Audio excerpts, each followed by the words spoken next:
Walking poles. Do you need them, or are they just dead weight? Let's find out.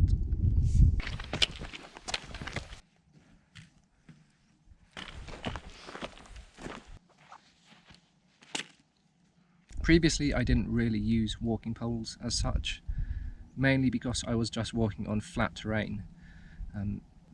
And in flat terrain, in my opinion, you really do not need them.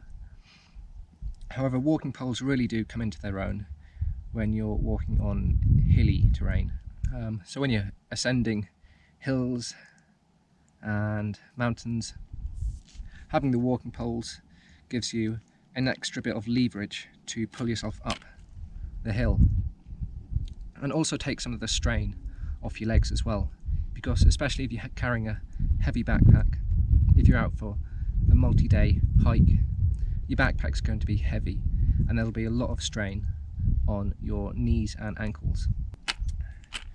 Now, these walking poles I've got here are actually quite cheap ones. They're aluminium. They are fairly light, probably around 200 grams. I'll put the proper weight on screen right now. But they're aluminium, and what I like about these ones is they have anti-shock properties, and that means there's a spring inside here. So when you do push down on a rock, for example, the shock doesn't travel straight through to your forearm. Of course, I can imagine after several minutes of walking, your forearms will start to get quite sore. So if you are looking to buy some walking poles, definitely get some with anti-shock properties. Material wise, there's two main types: aluminium, like the ones I've got here, and carbon fibre. While carbon fibre ones are much lighter, they are less durable. I have had carbon fibre walking poles before. They weren't completely expensive, they were sort of mid-range ones, and what happened to them is the end snapped off them. Actually, while I've been out here in the Lake District on a 5-day wild camp, I've seen 3 tips of carbon fibre walking poles just laying on footpaths. So and I've seen no aluminium broken walking poles.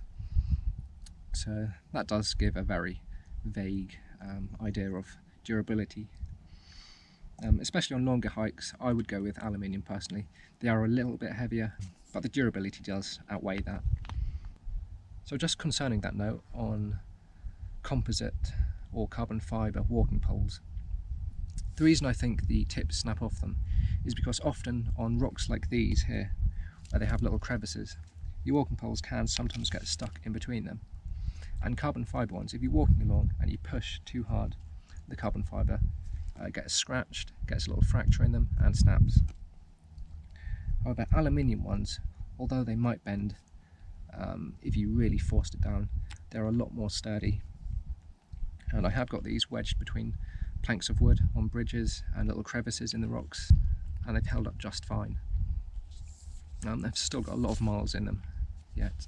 Also on walking poles, the tips of the walking poles are different.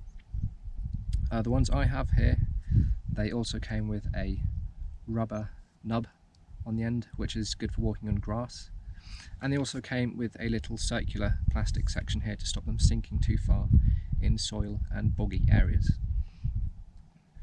Now for me, I've been walking on rocks mostly, so I have taken the little rubber end off and exposed the little metal stud on the end. Now these studs are sometimes made of carbide or tungsten, for example, which are really durable and they don't wear down even if you're pushing them really hard on the rocks. So I've used these several times and you can still see the little mesh pattern that they had when they were brand new. Another situation where walking poles come in handy is when testing the ground you're walking on. For example, down here I can tell that there's a good 6 or 7 inches drop here where water runs through. If I didn't have these and I wasn't paying good attention to where I was walking, I could well have put my foot in there and had a serious injury. Not only are they good for identifying and testing ground which may have holes in, you can also test how wet or how boggy the ground is, just to save you from getting a boot full of water and mud. So yeah, just little things like that, especially when you're out wild camping, really do make a difference. So to me, invaluable bit of kit.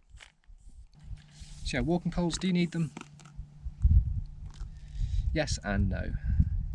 For a day walk without heavy gear, probably not. I wouldn't personally. However, if you're carrying a medium to heavyweight pack, i.e.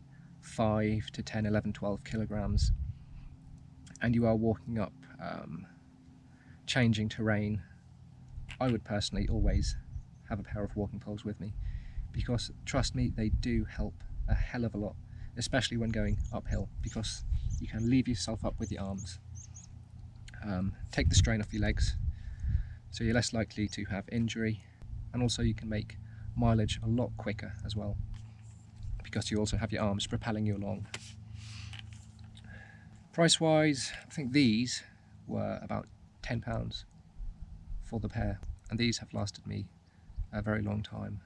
So if you like the video today, you can like it if you want to, and subscribe if you want to. You don't have to. If you want to know more or see my little 5-day hiking trip in the Lake District, I've got videos on my channel. There should be a playlist of all my Lake District hikes and camps. And yeah, thanks for watching.